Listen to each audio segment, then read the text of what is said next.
Hello and welcome to Favorite Rugby on Favorite Sports for today's United Rugby Championship 22-23 review. The champions, Munster, after coming fifth and starting the season absolutely appallingly, going on to lift the title. Stormers finishing third in the final as well. Almost back-to-back finals for the Stormers. What a URC it was, and really sort of interesting to see the reaction towards the entire tournament. And a tournament that I don't think too many people gave too much backing to. I think there were a lot of pessimism towards the tournament. I think a lot of people didn't really back it to be particularly popular. And there's a lot of worry about whether people are really going to buy into it. And today we're going to be looking at the second season and what it was like and how happy we are as a product. And where does this rank across the different tournaments and leagues across Europe and the world. So before we do that, please do smash the like on the video. Please do subscribe to the channel as well. Now, the question is, where does this tournament rank, from a worldwide perspective? Now, it's probably safe to say that in terms of the standard of rugby and the teams being produced, the top 14 remains elite. It remains a different level. They are the current European Champions Cup holders, the European Challenge Cup holders, and those two teams aren't even, the two teams at the top of the log. You've got Toulouse sitting at the top of the log, who are, European giants and a club that has won absolutely everything. So, where does the URC rank? Now, personally, I think if you look at Europe, for example, obviously we still have to wait and see what's going to happen in the top 14 playoffs. Same thing, for example, if we're looking worldwide, we have to look at the Super Rugby playoffs and what's going to happen there. But I don't think there's been a league that has offered as much drama, entertainment, and sort of underdog stories and different stuff as the URC. And I think that there is a very strong case for the URC to be considered one of the best tournaments in the world, best leagues in the world with regards to an entertainment factor. And this is going to be an interesting sort of one to try and dissect, because there are a lot of negatives towards certain aspects of the URC, a lot of positives towards certain aspects of the URC. Now, what are the negatives? So the negatives are the fact that at times clubs are playing slightly weak in size. Now, this happened this season for a multitude of reasons. Now, a lot of it, unfortunately, was also for reasons that we couldn't really prevent. So, for example, if we look at games that were moved, there were games, I think it was Ulster and Edinburgh, or Glasgow, I think one of the two. They had games cancelled that were in South Africa last year due to, squads getting sick, and due to the water quality down in Natal. And as a result, those games were postponed. And when those games happened, I think South African sides were missing Springbok players, and obviously it was during the Six Nations, and as a result, the Irish and Scottish sides were missing their international players. So those sort of games weren't played at full strength. There obviously are sort of games in between sort of Six Nations and stuff like that, which wasn't supposed to happen. And because it's a World Cup year, the Springboks were also made unavailable for certain periods of the tournament. So that was a bit of a negative, where it wasn't necessarily always the strongest team. Now, that is going to be a part of the tournament anyway, because with player welfare, for example, with the scheduling, there are always going to be times where not all players are available. For example, if you look at the South African perspective, they've got the Rugby Championship, which finishes in September, which is when the URC starts, and they often don't, the national players don't always play a part in the first couple of rounds. Having said that, for example, that is also sometimes the case with some of the European teams, where players are still, who are on international duty, for example, will still sort of only come back into camp sort of, beginning to mid-September, and they might not necessarily be at match fitness, and sometimes it takes a while to see, full strength sides in the early stages of the tournament. So I think that's something that's going to happen anyway.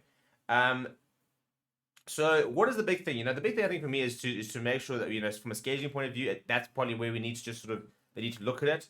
A lot of complaints about the fact that semi-final sort of happened in between those Champions Cup semi-final, which is why, for example, a Leinster rested a lot of players and, they were knocked out. People say that sort of affected the quality of the tournament. I think that's just a natural, obstacle that the clubs have to deal with, being able to balance the squad and being able to compete on two fronts. I don't think that's necessarily a URC scheduling issue, to be honest. Now, last year it did finish a bit later. It finished in June last year. So, it could be an argument for maybe extending it by a week and having the opportunity to maybe not be as close to Champions Cup. For example, the top 14 continues, but the Premiership is finished. So we're finished at the same time. So from a scheduling point of view, I don't think it's too much leeway, but maybe that is something they can look into. But let's look at the log, shall we? And what sort of happened after the logs, in terms of the playoffs. So if you look at the log, Leinster lost just one game the entire tournament, 79 points. Ulster came second, having lost 5 games, won 13. Stormers won 12, lost 4, 68. And Glasgow Warriors finishing that in the top 4, played 13, lost 5. Played 18, won 13, lost 5. 63, 68, 68, 79. So obviously Leinster were a whole different level during sort of the group stages. Apart from that, it was pretty close between the next sort of 3 teams, where the Glasgow Warriors sort of had a bit of a run towards the end as they kind of caught up. Munster ended up 5th. So this is, I mean, for me, immediately a bit of a green flag for the quality of the URC in terms of product, that the 5th place team had to go and beat the 1st place and the 3rd place to win.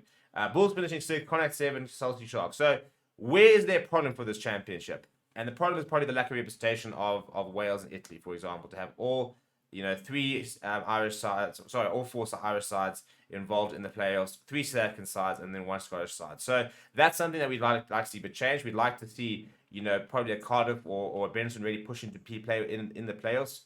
From a Lions fan, we did improve, but I think they probably could have also made the playoffs. So I think it is showing you how dominant the South African and Irish sides are, which is not necessarily a bad thing, but there's a lot of issues within Wales, and this finishing having 3 teams in the bottom 4 is a very, very big red flag, and have the highest finishing team not even within a 10th is a big problem. So Wales, we all know that Wales rugby at the moment is in a very problematic place.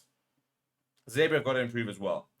Not a single win the entire season is simply not good enough. We can't. That is a passenger side. So that's got to improve a lot. Apart from that, I think Benton showed some really good moments. They got up towards a Challenge Cup semi-final as well. So they're definitely taking strides. So I think a lot of the teams are improving. Sharks have missed on Champions Cup. That was a big thing for them. But that's kind of to their own demands. But let's look at the playoffs, shall we? And how entertaining the playoffs were. So in the quarterfinals, Leinster beating the Sharks quite substantially. Munster beating Glasgow Warriors. Remembering that the Glasgow Warriors were ahead of them. Munster then going and beating Leinster first, and then going and beating Stormers. So, I mean, 5th place Munster had to beat 4th, 3rd, and 1st. So, there can be no doubt the fact that they deserve that trophy. Look at the other side here. Stormers doing the job against the Bulls. Ulster being surprised by Connacht, so a nice little upset there. 7th place beating 2nd. And then Stormers beating Connacht and Stormers versus Munster. So this is why I think from a watchability point of view, I don't think there's been a better league so far in terms of teams who were not expected to have gone far, were not expected to have done as well they've done, doing that. And as a product, that's brilliant to sell. To sell an underdog story, to sell a competition where anybody in this top 8 can genuinely win the tournament. That is a really good product to sell. It looked like it was going to be completely dominated by Leinster. And then they went out in the semi-finals, and that is a tournament which is really entertaining. Now, will it happen again next year? We don't know, but Leinster have played in the URC twice now and not made the final either time. So there's definitely no sort of guarantee that if you're finishing top of that log, that you are reaching the final, because it hasn't happened 2 years in a row. So it's very interesting. But I think it's been another really successful URC season. They've boasted record numbers of attendance. I'm very keen to see what the final sort of television figures will be as well. So I think those will also be really impressive. And I think this competition is only going to grow. I think that players, we've got better players coming into it than we did a year ago, which is really cool to see. A couple of players now leaving, some more players coming in. So it'll be interesting to sort of see what the movement will be like in the off season, and so the last few signings kind of confirmed. But let me know what you think down in the comments below. Please do smash the like on the video. Please do subscribe to the channel. It was a fantastic URC season, and I really cannot wait to see what the 3rd installment of the United Rugby Championship holds in store. Thank you very much for watching. My name is Stephen, and I'll chat to you soon.